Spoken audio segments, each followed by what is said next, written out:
యాదాద్రి భువనగిరి జిల్లాలో అమానుష ఘటన చోటు చేసుకుంది.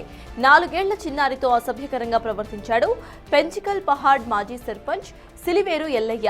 బాధిత కుటుంబీకుల ఫిర్యాదు మేరకు భువనగిరి కేసు నమోదు చేశారు. నిందితుడు ఎల్లయ్యను అదుపులోకి తీసుకుని విచారించారు. నేరం చేసినట్లుగా ఒప్పుకున్నట్లుగా తెలిపారు ఎస్ఐ అనిల్ కుమార్.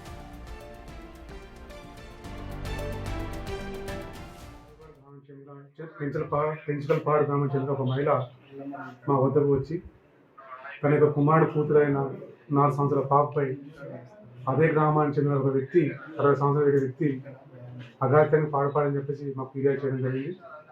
దాంతో ఆ పాపను మెరుగైన చికిత్స నిమిత్తం భువనగిరి ఏరియా హాస్పిటల్కు పంపించడం జరిగింది.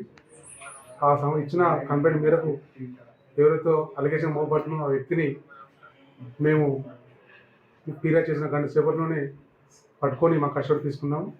అతను నేరం అంగీకరించిండు. మాకు విచారణ పూర్తయిన తర్వాత మేము రేపు కోర్టులో ప్రొడ్యూస్ చేయగలమని